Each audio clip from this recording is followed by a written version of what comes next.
जय हिंद मित्रांनो. तर पहा, समाज कल्याण विभाग भरती 2024 साठी आपण आज गट ब अधिकाऱ्यासाठी TCS पॅटर्ननुसार सराव प्रश्नपत्रिकाचा आपण अभ्यासणार आहोत.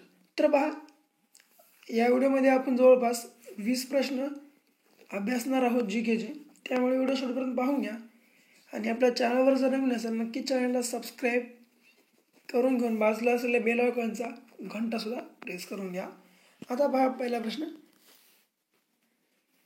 फेडरल कोर्ट ऑफ इंडिया या सर्वोच्च न्यायालयाचे रूपांतर कधी झाले? तर पहा, फेडरल कोर्ट ऑफ इंडिया या सर्वोच्च जे न्यायालय आहे या न्यायालयाचे रूपांतर हे 26 जानेवारी 1950 रोजी झाले आहे. 26 जानेवारी 1950 रोजी. पुढे, महाराष्ट्रात विजेवरील पहिली रेल्वे खालीलपैकी कोणत्या वर्षी सुरू झाली? तर पहा, आपल्या महाराष्ट्रामध्ये विजेवरील पहिली रेल्वे ही 2000 मध्ये जी आहे सुरू झाली आहे. आणि आपल्या भारतामध्ये 1853 मध्ये जे आहे पहिली रेल्वे सुरू झालेली आहे. पहिली रेल्वे ही 1853 मध्ये आपल्या भारतामध्ये सुरू झालेली आहे.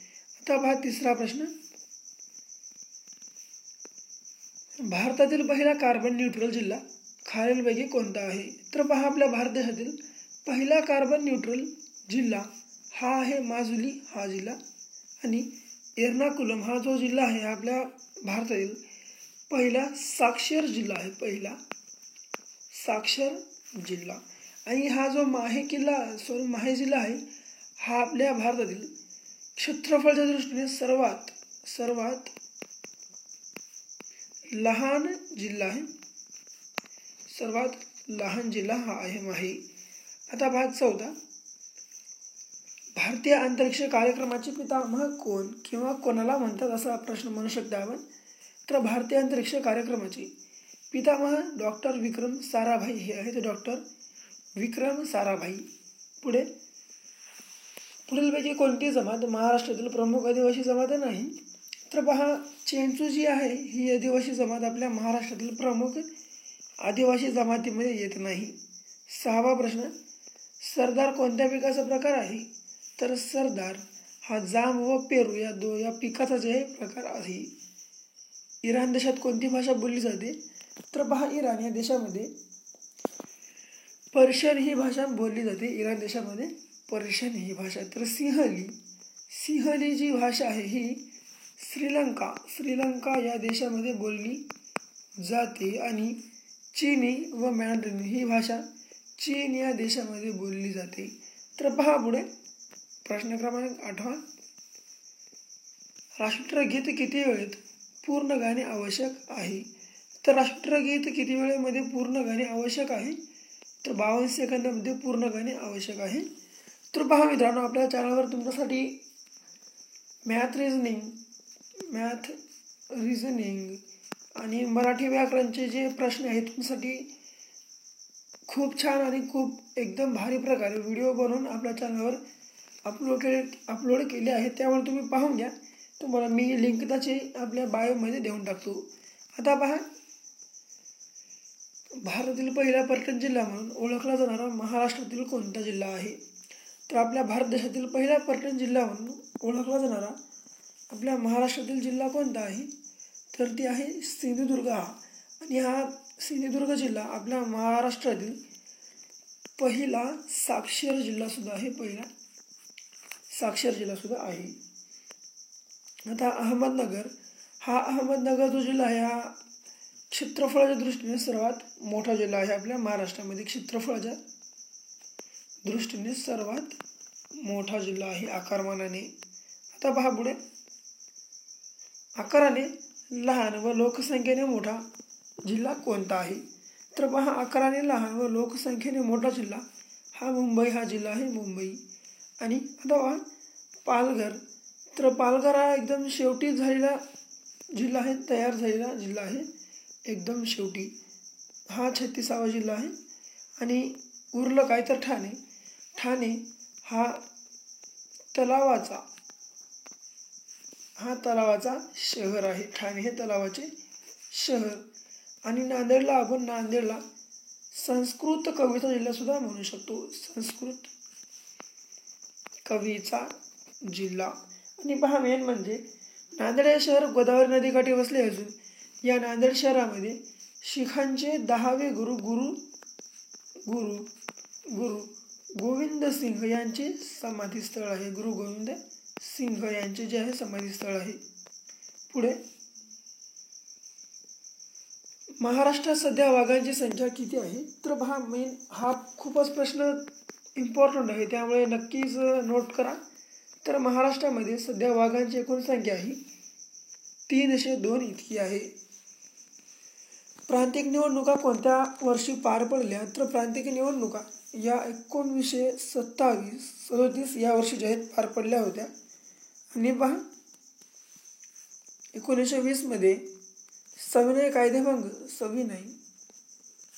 कायदेभंग जी चळवळ होती, कायदेभंग चळवळ ही महात्मा गांधी यांनी सुरू केली होती. 1920 मध्ये महात्मा गांधी यांनी सुरू केली होती. तर पहा नोट करत चला, काही समस्या असतील कमेंटद्वारे कळवत चला. द ब्रोकन विंग ही साहित्यकृती कोणाची आहे? तर द ब्रोकन विंग ही जी साहित्यकृती आहे ही सरोजिनी नायडू यांची आहे. सरोजिनी नायडू. आता पहा सरोजिनी नायडू या आपल्या भारताच्या पहिल्या महिला राज्यपाल आहेत. भारताच्या पहिल्या महिला राज्यपाल. पुढे पहा 14वा प्रश्न. 1942 मध्ये चले जाव आंदोलन कोणी छेडले होते? तर 1942 मध्ये चले जाव हे जे आंदोलन आहे हे महात्मा गांधी यांनी छेडले होते. महात्मा गांधी यांनी. 15वा प्रश्न. भारतातील पहिले पेपरलेस उच्च न्यायालय कोणत्या राज्याचे आहे? तर भारतातील पहिले पेपरलेस उच्च न्यायालय हे आहे केरळ या राज्याचे. केरळ. तर पहा तुम्हाला राजधानी सुद्धा विचारू शकते. तर केरळची राजधानी जर विचारलं तर तिरुवनंतपुरम. तिरुवनंतपुरम ही आहे. आणि जर तिरुवनंतचे जुनं नाव जर विचारलं तर ती आहे त्रिवेंद्रम. आता पहा उत्तर प्रदेशची जर राजधानी विचारलं तर ती आहे लखनौ. लखनौ ही उत्तर प्रदेशची राजधानी आहे. आणि झारखंडची राजधानी ही रांची आहे. एवढं तुम्हाला लक्षामध्ये ठेवून घ्यावं लागलं, नाही तर नोट करत चला लक्षामध्ये राहत नसेल तर फटाफट. म्हणजे आता पहा अहिल्याबाई होळकर आंतरराष्ट्रीय विमानतळ कोणत्या ठिकाणी आहे?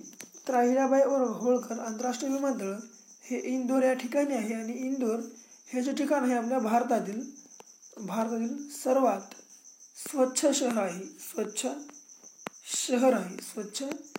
आणि आपल्या भारतातील सर्वात जर घाणेरडं शहर विचारलं तर ते आहे पटना. लोकमान्य ते महात्मा या पुस्तकाचे लेखक कोण आहेत?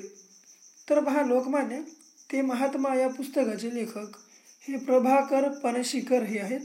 प्रभाकर पणशीकर. तर आता पहा पुढे सलमा रश्दी या बहुजन हिताय या पुस्तकाचे लेखक आहेत. बहुजन हिताय. माहिती अधिकार दिवस म्हणून कोणता दिवस पाळला जातो? तर पहा माहिती अधिकार दिवस म्हणून हा 28 सप्टेंबर हा जो दिवस आहे पाळला जातो. तर 2 जानेवारी हा जो दिवस आहे हा महाराष्ट्र पोलीस स्थापना दिवस म्हणून सुद्धा पाळला जातो. महाराष्ट्र पोलीस स्थापना दिवस. पुढे पहा आता 1 ऑगस्ट. तर 1 ऑगस्ट हा जो दिवस आहे हा महसूल दिवस म्हणून साजरी केला जातो. महसूल दिवस म्हणून साजरी केला जातो. आणि 1 जुलै हा जो दिवस आहे कृषी दिवस म्हणून सुद्धा साजरी करतात. 1 जुलै हा कृषी दिन म्हणून साजरी केला जातो. 19वा प्रश्न. म्यानमारचे जुने नाव काय आहे? तर म्यानमारचे जुने नाव हे आहे ब्रह्मदेश. आणि जर म्यानमारची सध्याची राजधानी विचारलं तर ती आहे म्यानमारची राजधानी रंगून आहे. रंगून ही आहे म्यानमार देशाची राजधानी. आता उरला काय शेवटचा प्रश्न. तर सौभाग्य योजना कशाशी संबंधित आहे? तर हा खूप महत्त्वाचा प्रश्न आहे. तर सौभाग्य योजना ही प्रत्येक घरात वीज याच्याशी जे आहे या प्रकल्पाशी संबंधित आहे. तर पहा आपण जे आहे आपले आजचे हे होते टॉप 10 मधले 20 IMP प्रश्न. जर तुम्हाला व्हिडिओ आवडला असेल अवश्य लाईक करा आणि व्हिडिओ तुमच्या मित्रांना जास्तीत जास्त शेअर करून टाका. भेटू परत अशाच एका नवीन व्हिडिओसोबत. तोपर्यंत पाहत राहा आपलं आवडतं यूट्यूब चॅनल. धन्यवाद.